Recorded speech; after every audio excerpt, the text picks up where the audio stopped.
All right, welcome back, everybody. Today we are super excited to talk to Michelle Myers of Pink Collars. She's the founder and the CEO of Pink Collars, and it's basically like administrative support for landscaping businesses. There's other businesses, but we only want to talk about landscapers today. And she actually has a background in commercial construction and design, and so we always like to talk to people that have skills that are specifically for our listeners. And so I think that is great. But even more importantly, Michelle lives outside of DC with her partner and 3 children, and those are fine. But she has 3 French bulldogs and 14 chickens. And so if you ask me, that's the pretty fun and pretty interesting part, because dogs are one of my faves, and chickens as well. Because we used to have chickens at our old house. We can't have them at where we live now. So whenever I, talk to chicken people, I'm like, how many did you have? What do they look like? Are they laying eggs? Do you eat them? So luckily we got that kind of out of the way before we started. I, badgered her with chicken questions, but we're happy to have you here today. Thank you for being here. And it gave me an excuse, if you're watching this on YouTube, to bust out my pink glasses. Because when we pulled up the video and you had your pink hat and your pink glasses, I'm like, I'm doing it. I am always happy to be on brand for you. Totally do it. Let's totally do it. Well, I'm trying to get in the Christmas spirit. It's hard because pink is not necessarily a Christmas color, but True. I'm going to make it so. At some point in my life, I'm going to make it so. But yeah, chickens are a side hustle, I like to call it, of mine. I love them. There's a massively big Facebook group in our area called the Loudoun County Chicken Chat. That's and my amazing. husband thinks it's like it's more drama than any Real Housewives series out there. I mean, Andy Cohen's got nothing on these ladies with the chickens, right? That's awesome. So we laugh a lot, and we have a lot of chicken jokes. I have chicken leggings. I have all kinds of chicken stuff. So I'm happy awesome to bring my chicken humor with me. Awesome. But it's fun. Yeah. It just shows you're the right caliber of people. That's awesome. I love it. I love it. Yes. And 3 French bulldogs. My husband is always threatening to get a real dog because he's convinced that our dogs are just pretend couch dogs. They're not actually real dogs. Well, if it helps, we have like an 85-pound greyhound who is a couch dog. So, I mean, he is probably of the size to be considered a real dog, but he really just is a big cat that takes naps all day. He's a big baby. Big baby. Yeah. I love it. But no, we appreciate you being out here today. And listen, Pink Collars is like basically like an extra resource you guys can use to have, get you out of or not necessarily get you out of the field, allow you to stay in the field and allow somebody else to take over like the administrative duties, right? Absolutely. We work on all the major CRMs that support landscapers. So Jobber, Single Ops, Service Autopilot. I mean, you can name them. If there's a CRM out there that you utilize in your business, we can remotely log into it and place all of the call information, chat information, email information, all into your specific CRM. And then we just schedule your work and schedule your estimates if you're still doing them in person. I know a lot of folks pivoted to online this year, which was really cool. Helped our process out a lot because we could just send estimates to homeowners right on the phone. So that was really cool. But if you're still doing them in person, for hardscape installs or anything else, we can set up all your appointments and get you to the front door of the customer in an efficient way. So really cool thing about what we do is just help keep you out in the field selling and growing your business. And we take all of that, sort of day-to-day phone, email, text, chat, all of that customer communication just off your plate so you can keep being out there and doing the awesome job of growing your company. So that's what we do. I think this is great, especially for people that have their office like still in their house. Mm-hmm. They might not want to hire like a full-time secretary to, sit in their living room or anything. And so especially for those people that, haven't quite branched out to an office yet, I think it's great because it sounds so simple, but we tell so many landscapers, we're like, you know what, if you would just answer the phone, it would help a lot. And so it would. And so it's really, it's a simple thing, but it's hard because like you said, they are busy. Everybody's out in the field, So, and I am also a huge fan of getting things off of the business owner's plate. So if this is something that they can hire somebody to do and get this off their plate, all for it. Yeah. Great. Thank you. No, it's super helpful. We've found a lot of really good synergy with not only landscapers, but tree folks. So anybody out that does a field service or home service business, all the pain points are the same. So, we can really help, utilize also. The cool part is that we have clients all over the country. So if somebody's doing something really cool over on the West Coast and we want to share it with some of our East Coast clients, that makes it really fun to be able to kind of introduce people that they can mentor one another and help each other with things that they might be having a pain point with. So that's fun too. That's amazing. That's awesome. I love networking people and just shooting ideas off each other. That's great. Me too. Me too. So today we kind of want to talk about what an interesting year it's been. 2020 has been a little crazy for some of us, and yep, it's been good and it's been bad. We've seen both sides of the spectrum and the landscaping side. For the most part, I think we've seen it's been a really good year for landscapers. They've been able to do a lot more work. People have been home and kind of looking outside and looking in the backyard like, oh, we need to do something. So what's your thoughts on that? We've seen growth too. So it's been interesting. We found that, obviously everybody in February and March, when this all started to emerge, panicked, right? Homeowners panicked, service providers panicked, all of us panicked. It was like a collective worldwide panic. And then once everybody kind of was finished with the real overwhelming fear and uncertainty, everybody just kind of looked at their business and said, I've got to fight. I've got to decide today if I'm going to continue on, and the grass is going to grow and the trees are going to need to be trimmed and things are going to need to be done. And I'm going to be that person in my service area that is just going to push through. And so we saw landscape guys just absolutely pivot so beautifully. I had a couple of our clients that said, well, if we're not going to do a ton of landscape, let's install vegetable gardens. Okay, if we're not going to do this, let's start building fire pits. Okay, let's start helping people with small animal enclosures. I mean, I saw so many crazy ideas that went around, and people were able to just bring money in while everybody was kind of starting to resettle into this new normal. And then once new normal sort of happened and April and May sort of showed up and grass started growing and things started happening and people started getting more confident, I saw the same thing as you all. I saw a ton of growth, a ton of opportunity, and a lot of pride in people's homes. People were stuck there, right? And they didn't have the resources or the freedom to go on vacation. So they said, well, if we're going to be here, let's make it awesome. So a lot of hardscape installs, a lot of fire pits, a ton of, like I said, gardening, and then a ton of just new landscape clients that said, this whole working from home thing really kind of whips on me, and I'm exhausted on the weekend and I need help with my lawn care. So a ton of new clients too. It was really surprising how that changed. So we saw a really good improvement, I think, overall in landscaping. Yeah, we also saw an increase too, and actually people getting into landscaping because they got laid off from, originally. So they started doing this because they can make money mowing lawns or what have you. So I think it's been an interesting year. It absolutely has been. And that's always in times of trouble that there's opportunities. It's just, are you going to see them or not? And it's an interesting time to be an entrepreneur. I would not say it's easy, but it is an interesting time for sure. Yeah. And I think there's a lot of pluses we can take out of this too, and, find what went well and what you can actually do for next year. And I think, looking for other opportunities, like you said, is really important. Like you said, the gardening, we had one of our Academy members, he started building these gardening boxes out of this wood. Like raised bed, because that's Perfect. Real popular for people that don't, that, may have little back issues or something. They want to have something a little higher. So that pivot is really important. And I think it kind of goes back to like any time, like in a recession, you have to look at other avenues or different resources to expand your business. And it's just another play off of that this year, I think. Is that what you're seeing too? Absolutely. And the move to continuity, I think, is another word that I've seen this whole year just sort of happen. A lot of business owners that did have a traditional office said, I care about my office person or people, and I care about my field staff. So I have to separate everybody a little bit. So a lot of people learned how to send their teams home and work remotely for the admin side or office side. So they were doing what we do every day. So that was cool to watch. And then I loved how, they did morning stand-ups out in public or outside.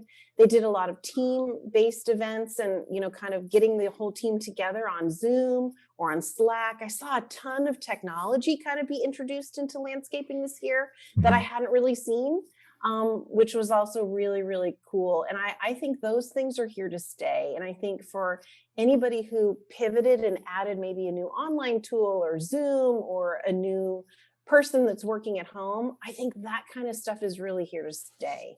Yeah. So I really want to encourage people, if they haven't tried anything out, or they maybe shut down a little bit, or maybe just sent 1 or 2 people home, look at some of those tools this year while it's quiet in this off season, and see what you can bring into your business that will help you be able to maintain that consistent service no matter what happens, right? Because none of us know what's going to happen tomorrow. That's all I do know. Speaking of Zoom, did you see an increase like on your end of people setting up Zoom meetings and stuff? Or We that type? did. We absolutely did. Now, as a remote service, we have Zoom as part of our normal process. So if you come in and fill out a contact form or fill out the intake form on our website, or want to get more information about our business, the very first thing we do is set up a Zoom meeting. So we encourage that right at the beginning, because it's really important when you do business with somebody, especially somebody that's going to take care of your company every day. You want to qualify them. You want to see them. You want to make sure they're real. You want to make sure they own 3 chickens or 3 dogs and 14 chickens, right? They wear zany hats. Right. And you got to make sure that this person is real. And the best way for us to accomplish that is through Zoom for our business. And so once we set that tone with the landscape company, they kind of embrace the technology a little bit more. And once I tell them, hey, you can do this all on your phone, it's not like you have to be trapped anywhere, then they're like, okay, let's do it. We also use a really cool tool here at Pink Collars for external and internal use called Slack. And it's an asynchronous communication device, texting basically on steroids. And it has a video feature. And so one of the things we do monthly is check in with our clients on Slack video with our management team. And that's also super important, just to make sure you see the person's face, you can understand what's happening in the business. Are there challenges? What's going on? I mean, I did one in the Costco parking lot yesterday. So it's like everybody can be mobile, right? And still do business. And I think that's really, really important to make sure that at some point, your entire company can run on this thing. I mean, this is what we all should be going for, right? Can we run our business on this thing? That's what I'm trying to do. I love that. That's me. Well, because landscapers do. They don't have time to always sit in the office and take a call. So yeah, you hit the nail on the head. If they can do it, sit in their truck and, have a Slack call with you real quick or whatever. Perfect. Yep. Yeah. It makes it so much easier. We have to curtail our business needs to really the home service provider, the landscaper, the guy who's in the truck running, because all of the fires he's putting out all day long are nothing compared to what we're handling. So we really want to reach out to them and live in their world if we can. Yeah. I think it's like you said, it's really forced landscapers too, to try to change and to bring in more technology. Well, that's what I love. I always say I love this world of the interwebs, because we've been in the landscaping industry for a very long time. Stuff like this didn't exist. No. However many years ago, there was none of this. You had to either hire somebody full or part-time to actually physically sit in the office, answer the phone, and which is fine if your company is big enough. At some point, you need an office manager, but this is a perfect for a solution for somebody who's just maybe not quite there yet, but still needs that service done. Like it's still's got to be done. Yeah. And so, I think you really found a void and filled it. And so. Yeah, thank you. And I think what we'd also bring to the table, not that this is the Pink Collars commercial, but I think it's really important to understand that a landscaper has started his landscape business so that he doesn't have to be in an office. I know that might be a shock to all the listeners here. Yes. But that's kind of why you do what you do, right? Because you don't want to be sitting here. This is not where you want to live. Yes. And so that's awesome. And I honor that and I appreciate that. And that is so cool. So why not outsource or let somebody who is kind of a dork for computers, right? Kind of a dork for numbers, that's me. Kind of a dork for, technology and customer service and getting things through the pipeline. Why don't you let somebody who's really good at that just handle it for you? And you just open up this guy every day and we'll tell you where it's going to happen. We'll just tell you where to go. Let's go. Right. Yeah. Let's do this. That's the part I love, is that we just solve that problem for guys. That's and women, of course, and gals. We just solve that problem. Yes. No, it's perfect. Like you said, because it is hard to convince landscapers. Well, I think a lot of entrepreneurs in general, that you will get more done if you just kind of live in your zone of genius, because a lot of entrepreneurs tend to just do everything themselves, because that's why they started their business. You're used to just having to do everything yourself. And so I think it's great that they don't have to do everything themselves, but we have to convince them that you will be more productive if you just go sell work. If that's what you're good at, go do that. Like you said, let somebody else do the things that are not in your zone of genius. Even if it's going to cost you a little money up front, it will be well worth it in the end. Mm-hmm. Yeah, it's totally true. It's totally true. I do it in my own business. There's certain things that I just cannot do, and I have to let them go. And it's hard. It's hard as a business owner. So it's a struggle for all of us. We've had the same problem because some people are stubborn and just want to do everything themselves all the time. And then their wives have to badger, right? And be like, will you please just hire a virtual assistant for this? And so, yes. So we get it because we've lived it too. So no, that's why this is, it's so perfect. So yeah, well, it's hard. I grew up, like I said, I told you earlier, I grew up farming. And so you had to do everything yourself. You had to repair the equipment and everything. So it's just kind of how you brought up. And I think a lot of people kind of come from that same mindset. And once I started seeing the advantage of doing this type of thing, I want to do it all the time. Outsourcing, yeah. I'm doing it all the time. Like, let other people do it. Yeah. Like, it becomes easier. Yeah, it becomes easier. It's like raising children. You know, you're always kind of letting them go. It's the process of letting them go. And so if you take those same skills of being a parent, you know, it's kind of the same trick. You know, you gotta let them break a few eggs and skin a few knees and mess up a few things. Yeah. And it's going to be okay. It really is going to be okay. Yeah. I love it. I love it. And when we were talking before we started rolling the camera here, you said 60% or so of your customers are indeed landscapers. They are. And I think that is awesome.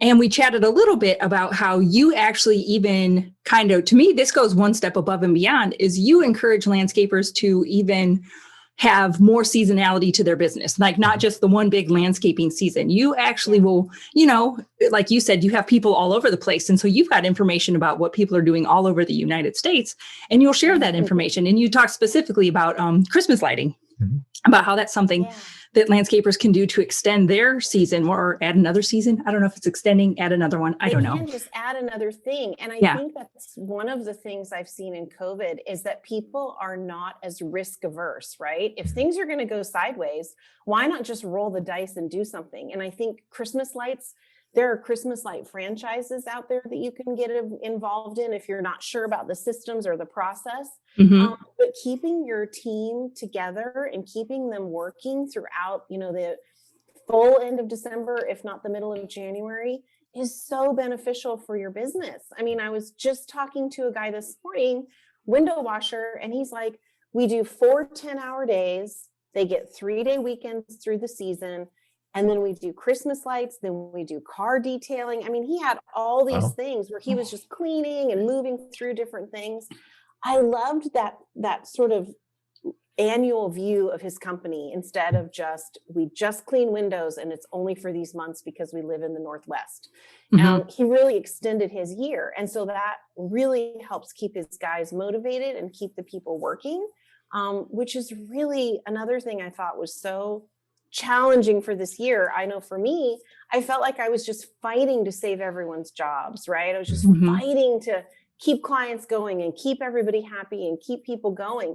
And so if you're an entrepreneur like me, or like I'm sure you guys are, if you lead with your heart, you want your people to stick, you know, you want your people to stay with you. And so to have that income coming in November, December, January, and that can just kind of bounce you through to February or March when the season really starts, really is helpful. And so I would encourage anybody in this year, especially now that it's a little bit quieter, look at something that you can pick up. Look at a Christmas light side hustle. Look at, you know, like the raised bed side hustle. Look at something else, because consumers are still spending money, and they're spending money on their home. So you're really in a wonderful position to make really extra income right now. I know I've done more projects this year than I have in 5 years on my house. I mean, I have a list around going, me too. I have a monster list. And my husband, Doug, he's like, really? I'm like, just get the guys, do the stone, do the rocks, do the thing, like whatever it is. Let's just get this done. Come on. Yeah. So I know I, as a consumer, was that way. And I feel like a lot of people feel that way still. So please be encouraged that there's still money to be made, and there's still people out there wanting things done. just find out what that is and make it happen. So what are the challenges do you think landscapers, any service provider actually saw this year besides? You know, I think the $600 of extra unemployment was a little bit of a hard pill for us business owners to swallow. It was really hard for us to look at that 15 to 20 or even 10 to $20 an hour person in our company and say, oh, that's right, you actually make more money sitting at home. And that was really hard. And I know that people didn't really look for jobs. I felt like another thing I took away from this morning, I was on with somebody else and they said they felt like their hiring pipeline almost froze in like June and July. Like it just like nobody was looking for jobs. It was like everybody was just on pause. And so it didn't, and then August. So I felt like a lot of companies, landscape and everyone, felt a real difficulty finding people that wanted to work in that mid to late summer period. And then all of a sudden in September, when the money was gone and people were going to school and kids were back online and it was like they didn't want to be at home anymore. It was all of a sudden all these applicants again. So it was a really hard year to do seasonal employees for sure. And that's, again, speaks to the nature of how it's so important to keep your people from year to year if you absolutely possibly can. I think laying them off in the wintertime is so painful because they get distracted. They get untethered from your culture and from your company and from you as an owner. And then they just sort of get lost and go off and find another job. So that's going to be something I think people are really going to focus on this next year is culture, keeping people employed, keeping good employees and not having to rebuild your team every year, which is so hard to do. It is. And it's so hard just to find people, even besides the issues we had this year, but trying to find somebody and keeping them is so important because you spend all that money training them and energy training them. You want to keep them. And that's something we did in our business. Like we even tried like rebuilding pallets, just go around collecting pallets and rebuilding them, just trying to find ways to keep our team going. And it's, you got to get creative sometimes, but you got to do what you can do to keep people. So true. Yeah. So what do you think we can actually learn from these challenges? How do you think we can apply that to 2021?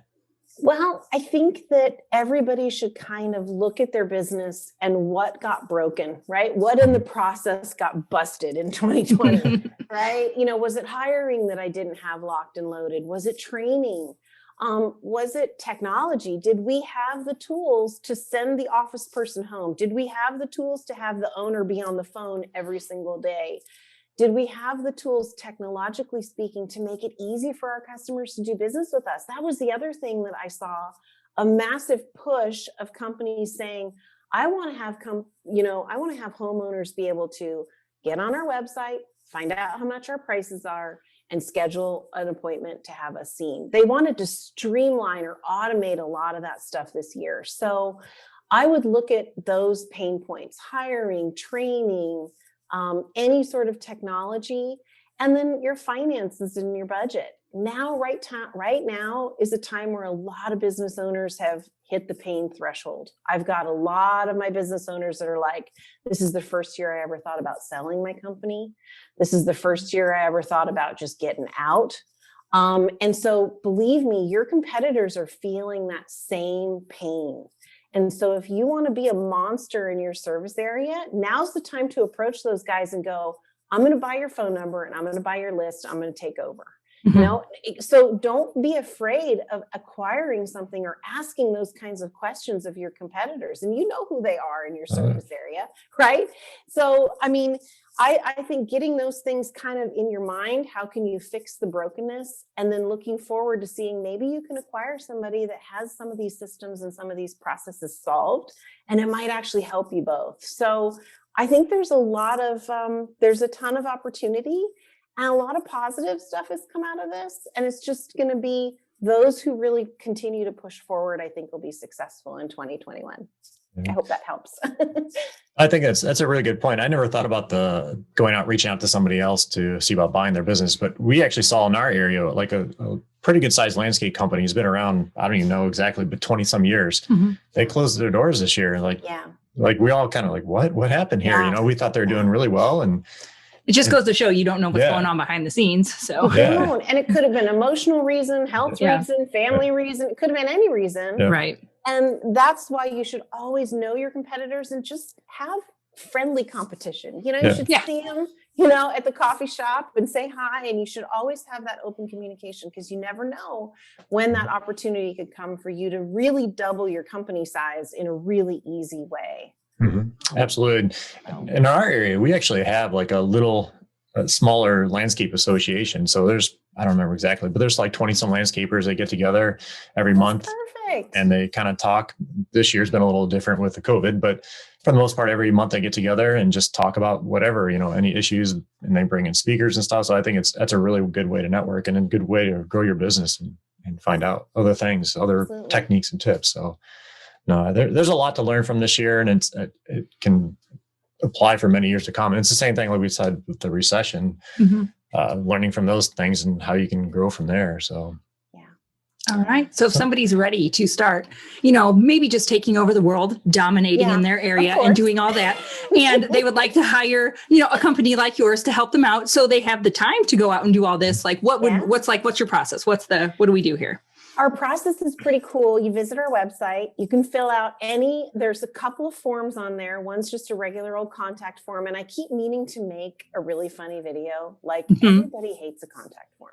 Like I want to like look in the camera, right? And like say something totally snarky about, we all know that really what a contact form means is you want more information, but you don't really want to commit yet. It's kind of like coffee for a date instead of dinner. We know. This is a perfect idea, because I hate filling out contact forms too. I'm like, they're going to try to sell to me, and I don't know if I want to buy anything. Exactly. Yes.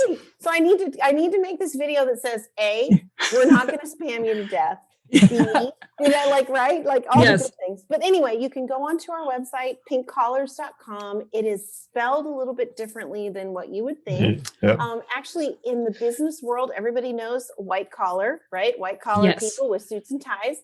The blue collar working person is a blue collar. And in the world of sort of acronyms, a pink collar was for anybody in the admin or support space. And I didn't know this. It was a term that was used in the 40s and 50s here in the US to talk about people that were in secretarial pool or whatever. Okay. So they kind of took a spin on that and then just spelled it CALLERS, like calling on the phone. So pinkcollars.com, you fill out a contact form that will get you into an email that'll say, hey, thanks for filling out our contact form. Please go in and fill out this like sort of get to know you. And it asks you a few questions about your business to make sure we're a good fit, because we can't serve everybody, right? And we also want to make sure that we're not hitting you at a time in your business where you're either too small or too big, or there's just a few little things that we've learned along the way in these last 4 years about how to be successful with you, and how to pair ourselves with a company that's got similar goals and similar culture to ours. So it really does matter, because what we're doing is pairing you up with an individual. So we're not like a lot of our other services out there, or other competitors maybe, that have a whole room full of people, or a calling tree, which means that your phone rings and it could be Susie on day 1 and Martha on day 2 and April on day 3. It's one person. And so we're really impacting somebody's life by giving them a job. And so we want to make sure that you're going to be a really cool, awesome client that's going to pay and be here and be sustainable, so that we can provide that job for the person in our side. So it's really kind of like a matchmaking thing. I love that part about it.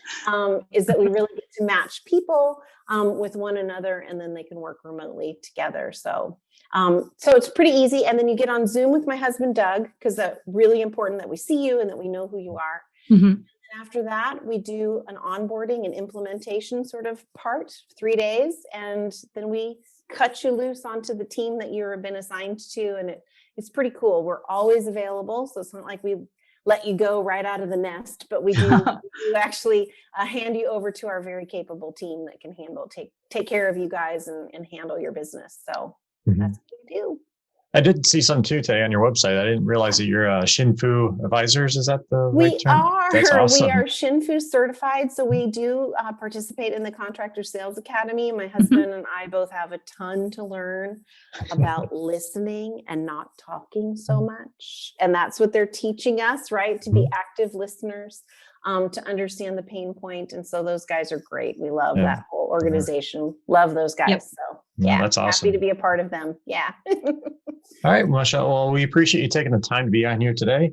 Well, usually at the end of every interview, yeah. we ask like 3 fun questions from Ooh, our okay. pod decks, but I didn't I'm grab ready. them. And so I was just going to make up chicken related ones Oh, because, I like it. because like I said, I just forgot to grab the questions. And so my first question was, do you have roosters in with your hens?